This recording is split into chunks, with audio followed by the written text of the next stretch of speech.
Meu nome é Jorge Guilherme de Almeida Couto Medeiros. Sou delegado de polícia de classe especial, com pós-graduação em Direito Penal e Processo Penal e pós-graduação em Psicanálise Clínica. Darei uma pequena noção do que vem a ser a criminologia. A criminologia é o estudo do comportamento do criminoso do ponto de vista sociológico, do ponto de vista biológico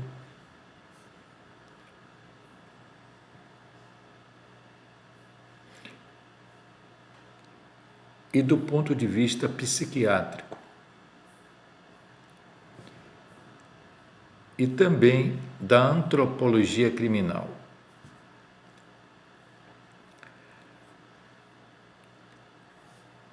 A criminologia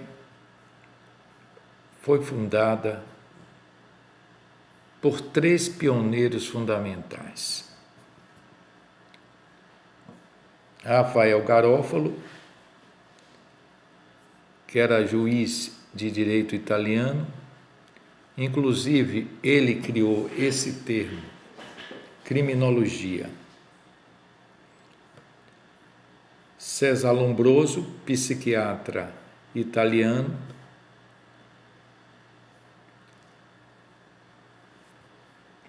e Enrico Ferri, advogado italiano, fundador e criador da sociologia criminal. Eu apenas vou dar um esboço muito rápido do que seja criminologia para quem não conhece. Como a minha especialidade é psicanálise clínica, eu vou falar da criminologia do ponto de vista da psicologia criminal, ou melhor dizendo, da psicanálise criminal. Embora hoje se considere a psicanálise uma ciência independente da psicologia.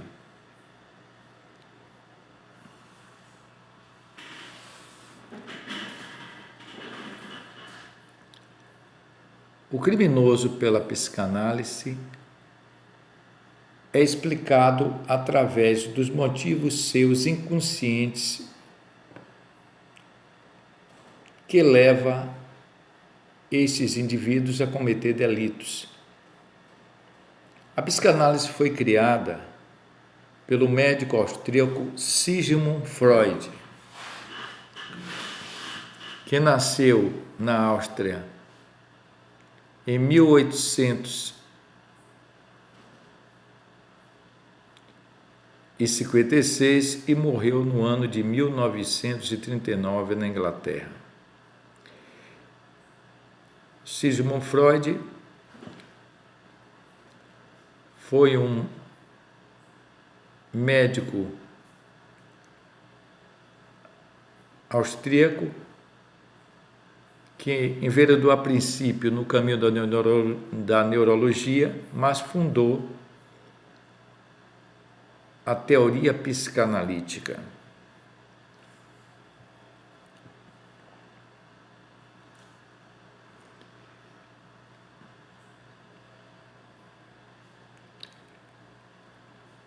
A psicanálise trabalha e procura explicar o comportamento do delinquente através do impulso inconsciente.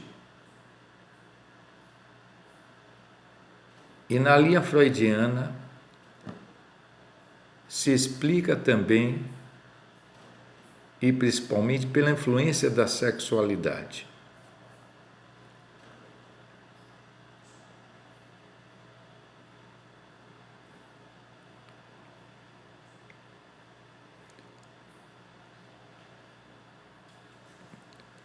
A psicanálise não deixa de levar em conta, como muitos pensam, os valores sociais, biológicos e educacionais para explicar o fenômeno da delinquência. Porém, o seu ângulo de observação, seu ângulo de visão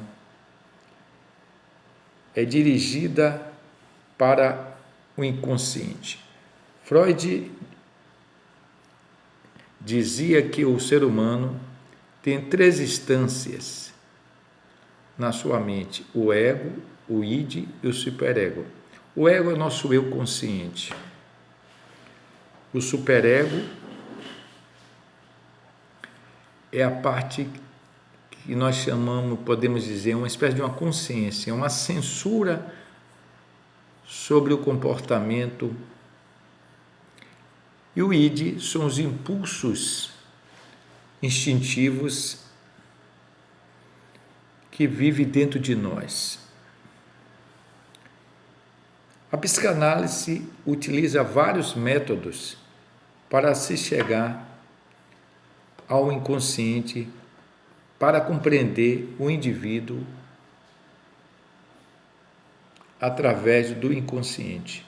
Existe o método da associação livre,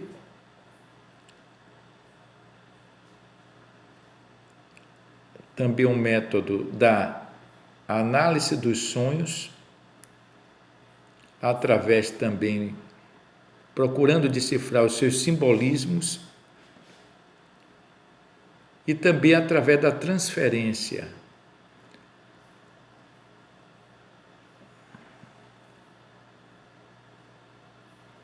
A princípio, Freud procurou utilizar o hipnotismo para acessar o inconsciente.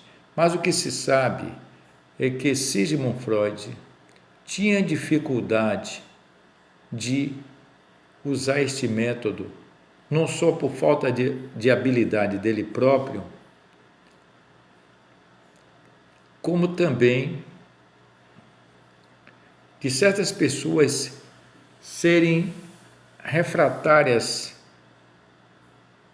à hipnose.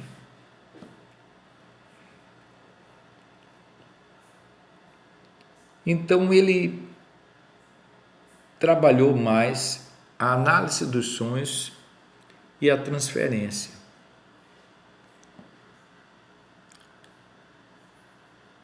Segundo um certo autor psicanalista, este autor chegou a afirmar que o sonho é a estrada real para o inconsciente. Inclusive dizia esta frase: conta-me durante algum tempo seus sonhos, que eu direi o que está dentro de ti.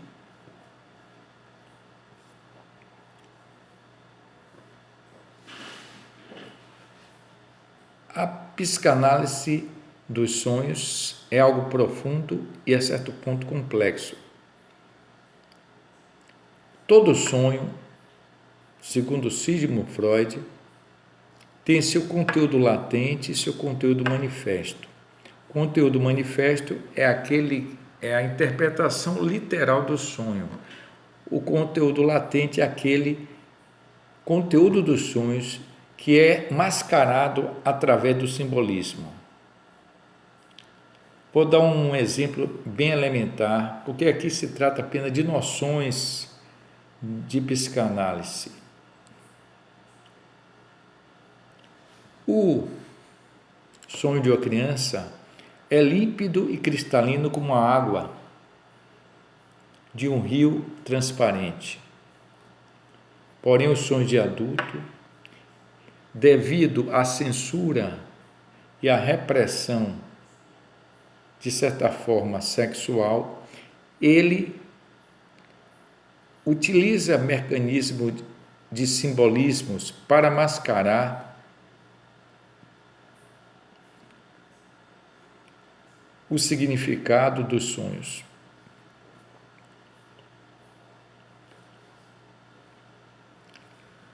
É também utilizado pela psicanálise a transferência, isto é, no contato do psicanalista com o seu paciente, o paciente desenvolve uma projeção em relação ao seu analista, e essa projeção que é como se fosse a imagem paterna em que ele vê ao analista que está analisando.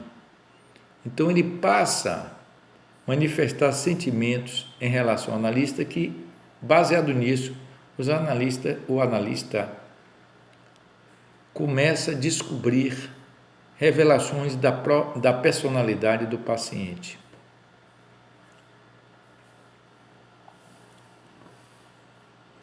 Também os atos falhos, o esquecimento, lapsos de linguagem, em certos momentos,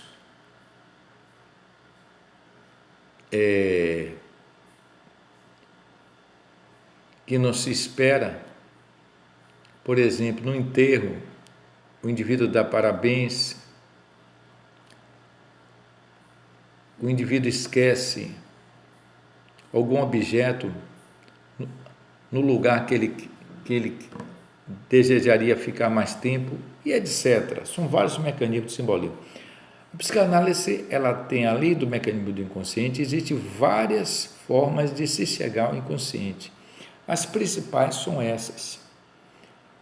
O criminoso, segundo os psicanalistas, alguns psicanalistas se dedicam à psicanálise criminal, se dividem em criminosos autoplásticos e aloplásticos.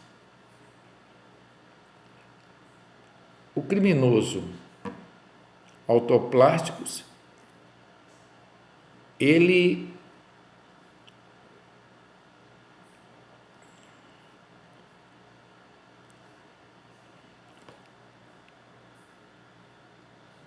mantém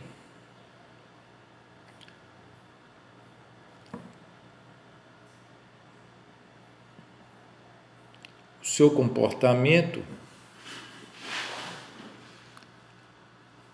através de ações externas, e outros que não chegam a ser os criminosos, por exemplo, os neuróticos, a agressividade, ao invés de ser exterior, essa agressividade se volta contra si mesmo. Por exemplo, o indivíduo que, ao se barbear, se corta com frequência, que sofre acidente de veículo, pode ser formas de punição desse mesmo indivíduo. Por hoje, eu darei apenas essas pequenas lições sobre psicanálise, e no próximo encontro nosso, nós desenvolveremos mais este tema da psicanálise